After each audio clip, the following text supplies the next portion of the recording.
ආයිබෝවන් සුව නුවණට ඔයාව ආදරයෙන් පිළිගන්නවා. ඔයාගේ බ්ලඩ් රිපෝට් එකේ කොලෙස්ටරෝල් කියන තැන රතු පාටට පෙන්නලා තියනවාද? බය වෙන්න එපා.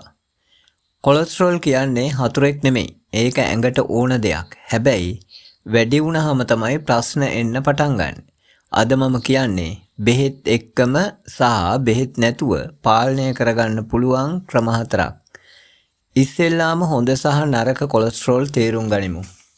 පළවෙනි දේ කොලෙස්ටරෝල් දෙකක් තියෙනවා. LDL කියන්නේ නරක එක. මේක රුධිර නාලවල තැම්පත් වෙලා රුධිර නාල එහෙමත් නැත්නම් ලේනහරවල තැම්පත් වෙලා ඒවා අවහිර කරනවා. HDL කියන්නේ හොඳ එක. මේක නරක කොලෙස්ටරෝල් එක අරගෙන අක්මාවට අරන් ගිහින් විනාශ කරලා දානවා. අපේ අරමුණ නරක එක අඩු කරලා හොඳ එක වැඩි කරන එක. ටෙස්ට් එකේ ටෝටල් එක විතරක් බලලා බය වෙන්න එපා. රේට් එක, ඒ කියන්නේ අනුපාතය බලන්න. රේට් එක, ඒ කියන්නේ අනුපාතය නරක එකට වඩා හොඳ එක කොච්චරද කියන එක. කන්න ඕන දේවල්.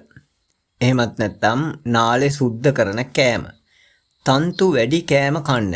ඕට්ස්, බාර්ලි, පරිප්පු, කඩල, බීන්ස් වල තියෙන තන්තු බඩේදී නරක කොලෙස්ටරෝල් එක්ක බැඳිලා පිට වෙලා යනවා. අලිගැට peer, ඔලිව් තෙල්, හොඳ මේදය, ඒ කියන්නේ HDL වැඩි කරනවා. සුදු ලූණු, ඉඟුරු, ගොටුකොළ, කොත්තමල්ලි වගේ දේවල් රුධිරය පිරිසුදු කරන දේවල් විදිහට හඳුන්වනවා. මේවා ඩේලි ඩයට් එකට, ඒ කියන්නේ දිනපතාම කෑමට ගන්න. ඊළඟට මාගරින්, බේකරි කේක්, ෆ්‍රයිඩ් චිකන්, කඩේ තියෙන ෂෝටිස් වල මේ නරක මේදය තියෙනවා. රතු මස්, ෆුල් ක්‍රීම් කිරි, චීස්, බටර් වගේ මේදේ වැඩි දේවල් ටිකක් අඩු කරන්න. මතක තියාගන්න බඩේ තෙල් වැඩි වුණාම ලේනහර වලත් තෙල් වැඩි වෙනවා. ඊළඟ එක ව්‍යායාම. දවසට විනාඩි 20ක් ඇවිදීම, දිවීම, පිහිනීම HDL වැඩි කරන හොඳ ක්‍රමයක්. බර 5% අඩු වුණාම නරක කොලෙස්ටරෝල් එක සෑහෙන්න අඩු වෙනවා.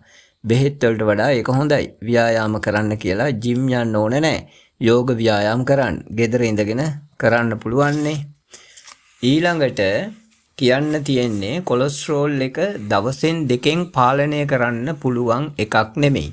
ඒකට පුරුද්දක් හදාගන්න ඕන. දිනපතාම එක්වරක් පමණක් කුඩු තේ හැඳි භාගයක් උණුසුම් වතුරේ දාලා වහලා තියන්න. ටිකක් නෙවුනම බොන්න. මේ පුරුදු වැදගත්. එතකොට සති 2-3ක් යද්දී ඔයාගේ කොලෙස්ටරෝල් අඩු වෙනවා. ඔයාගේ රිපෝට් එකේ තියෙන ඔය බය හිතෙන නම්බර් වෙනස් කරන්න පුළුවන්. ජය වේවා. මම සුවනුවන.